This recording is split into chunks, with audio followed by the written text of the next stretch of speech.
JTV Telugu news ప్రేక్షకులకు స్వాగతం సుస్వాగతం. నేటి ముఖ్యాంశాలు. నెల్లూరు జిల్లా కావలిపట్టణం ముసునూరులోని ఆర్ఎస్ఆర్ విద్యాసంస్థల అధినేత మాజీ శాసనసభ్యులు రామిరెడ్డి ప్రతాప్ కుమార్ రెడ్డి తన నివాసంలోని వైసీపీ కార్యాలయంలో 78వ స్వాతంత్ర దినోత్సవ కార్యక్రమాన్ని చేపట్టారు. ఈ సందర్భంగా జెండా ఎగురవేసి వందన సమర్పణ చేపట్టారు. ఈ కార్యక్రమంలో వైసీపీ నాయకులు పట్టణ కన్వీనర్ కేతిరెడ్డి శివకుమార్ రెడ్డి, అలాగే వైసీపీ నాయకులు కార్యకర్తలు పాల్గొన్నారు.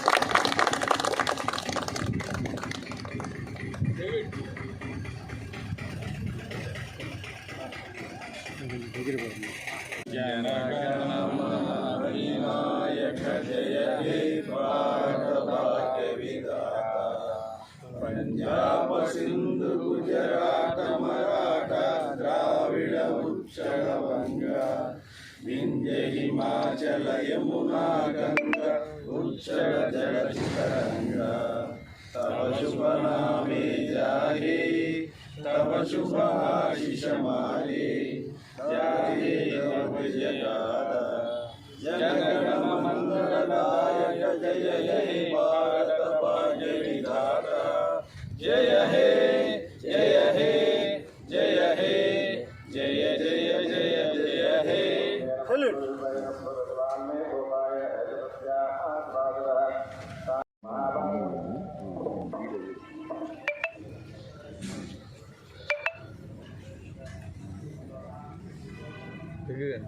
రండి ఇంకా ఇటు రండి వెనక రండి అందరూ సైడ్ కాకుండా రండి రమేష్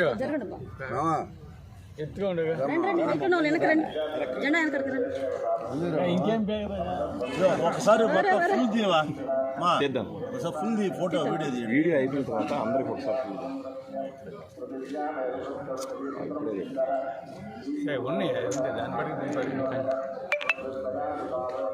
అందరికీ 78వ స్వాతంత్ర దినోత్సవ సందర్భంగా అందరికీ కూడా శుభాకాంక్షలు.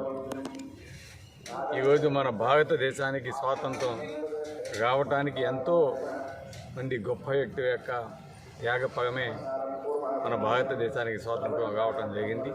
ఇది ప్రతి ఒక్కరు కూడా గుర్తుపెట్టుకోవాలి. ప్రతి సంవత్సరం కూడా మన స్వాతంత్ర దినోత్సవాలు కావచ్చు, దేశానికి సంబంధించిన ప్రతి ఒక్క కార్యక్రమాన్ని కూడా మనం ఘనంగా చేసుకుంటూ వారిని గుర్తు చేసుకోవాల్సిన అవసరం ఎంతైనా ఉంది. అందులో ముఖ్యంగా మనకి స్వాతంత్రం వచ్చిందంటే ముఖ్యంగా చెప్పుకోవాల్సింది బాపూజీ గారిని, అదేవిధంగా మన ఆంధ్రాకి సంబంధించి అల్లూరి సీతారామరాజు కావచ్చు, ఉయ్యాల నరసింహారెడ్డి గారు కావచ్చు, తంగుటూరి ప్రకాశం కావచ్చు, ఇదంతా కూడా ఎంతోమంది స్వాతంత్రం కోసం పోరాడిన వ్యక్తులు, అటువంటి గొప్ప నాయకులు ఈరోజు మనకి స్వాతంత్రం రావడానికి ముఖ్య కారణం. అదేవిధంగా మనకు తెలుసు ఆజాద్ హింద్ ఫౌజ్ స్థాపించి సుభాష్ చంద్రబోస్ ఏ విధంగా పోరాడాడో, అదేవిధంగా గాంధీజీ గారు అహింసా మార్గాన్ని ఎన్నుకొని ఏ విధంగా మన భారతదేశానికి స్వాతంత్రం తీసుకొచ్చారు.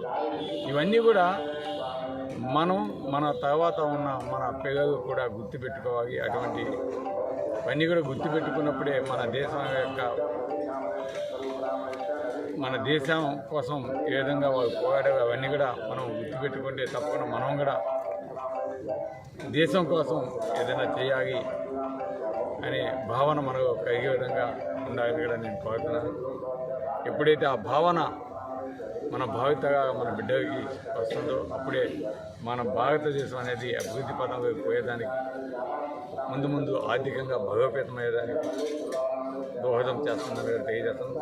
అందుకే ప్రతి సంవత్సరం కూడా ఈ వేడుకని ఘనంగా నిర్వహించాలి. ఈరోజు కావలి పట్టణంలో మా గృహంలో వైఎస్ఆర్ కార్యాలయంలో జెండా ఎగరవేసి ఈరోజు స్వాతంత్ర దినోత్సవ వేడుకలు జరుపుకోవడానికి ఇచ్చేసిన మా నాయకులు, కార్యకర్తలు, మీడియా సోదరులకు, ముఖ్యంగా కావలి ప్రజలకు అందరికీ కూడా ప్రత్యేక ధన్యవాదాలు, శుభాకాంక్షలు తెలియజేస్తాను. Thank you.